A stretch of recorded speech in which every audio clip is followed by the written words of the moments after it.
Hey you guys, this is Rafael from Relics.com. I hope you're having a great day, and I want to say thank you because yesterday we shipped out as much as we have ever shipped out in the 25-year history of Relics.com. And if it wasn't for you guys, that would not be the case. I had several of you mention that you've been watching these videos. I actually had one of the guys place an order that recommended one of the pieces I taped last week. So I just want to say thank you because it is greatly appreciated. I am so fortunate to get to do what I do, and I'm so glad to get to be with you guys again today. Today we're going to talk about a neat thing that came from Newark, New Jersey. And it's a piece that was very functional at the time. At the outbreak of the Civil War, they needed guns, and they needed them quickly. They did several things to fill those needs. They made new pieces, they signed contracts for new pieces, but they also had all of these antique guns that were in the arsenals already that they had to do something with. And most of them were still using the Flintlock design. State of the art for 1861 was percussion, and it didn't rely on the flintlock. It was a lot more dependable. So what do? Do you get rid of all these guns and just buy new ones? Nope. They actually converted a lot of those old antique flintlock guns to percussion so they could keep using them during the war. One of the companies that got one of those contracts to do these guns was in Newark, New Jersey. It was a company, Hewes and Phillips, H-E-W-E-S, instead of the regular Hewes. It was Hewes and Phillips. They made them in 1861 and 1862. They did about 20,000 of them, and they did them for the state of New Jersey and the U.S. government. So they will show up two different ways. This one, you can see this mark, this one was done for the state of New Jersey. New Jersey liked to stamp their stuff. They did with an NJ, and it usually shows up at least on the barrel, but usually on the barrel and on the stock of on the side opposite of the lock plate. And while we're talking about the lock plate, notice that this gun was made in 1826, way before the Civil War. So it was already, don't make me do math, but that's a lot of years before the Civil War. My coffee had just not kicked in yet. Give me a minute and I'll be able to do that math. But they show up with a lot of different makers. So you'll see them from Harper's Ferry, Springfield. This one is a contractor made gun, and they used what they could get their hands on. And they did it in an interesting way. They did several alterations to this gun. Instead of using that whole barrel from the old gun, they used everything but the last couple of inches. What they did, they sliced that off and they added the piece that they made. And you can see this is called a bolster. This little section is called a bolster.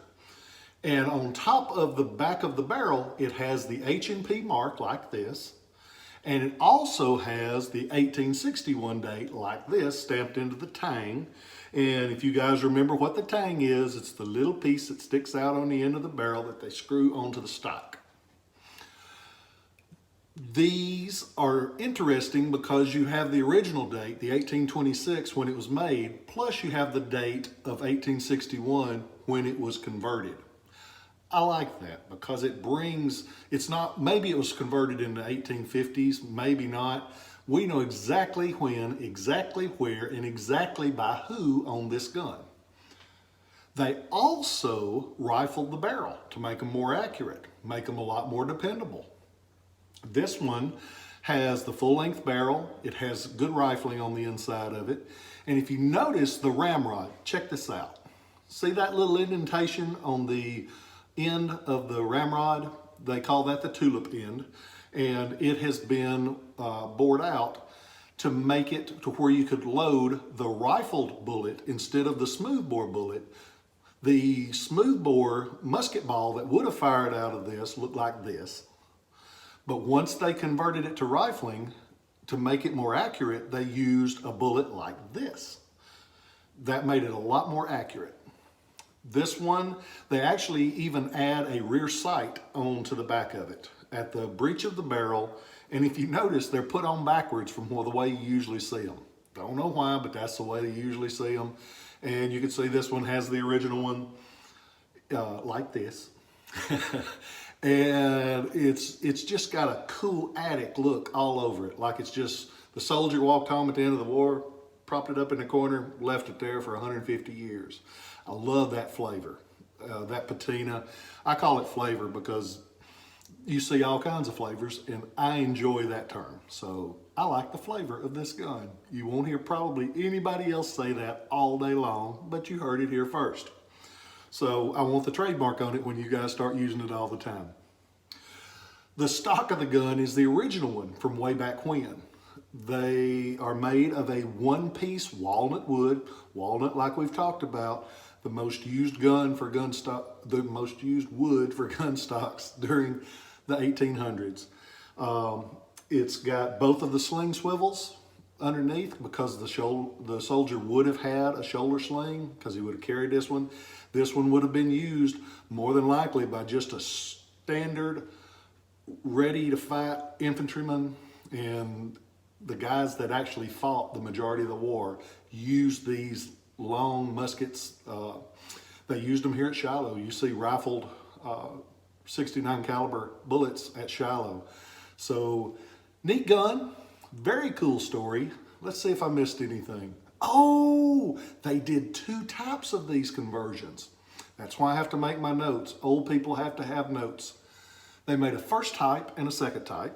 That's the way that they usually go when you have 2 types. The first type you can tell a mile away because if you notice on the lock plate, there's a little screw on the bolster at the breech of the barrel. What's that screw for? You unscrew that so you can clean it. Makes it a lot easier. In this first type, they made 8,000 of them. In total production, they made 20,000 type 1 and type 2 combined. So 12,000 on the second type. You can tell them a mile away because they don't have that screw. That little screw is what lets you know immediately first type. And you see that 1861 production date on the conversion. So, see if I missed anything else because evidently my memory is not serving me correctly today. I think that's it. But there's a very, very important thing I want you guys to know. I love you. I hope you're having a good day. I thank you for watching these videos. Go on to ShilohRelics.com. You can see this gun. You can see several other long guns. I've got a few of the different style conversions of these early weapons because I like them. I like them because they're neat. They're affordable compared to most of the guns of the day. And they got a lot of character. And you know 1861, this gun was probably at some of those important battles. Never can say for sure without a name, but I'm an optimist, I believe it was. So go on there, look at the pictures.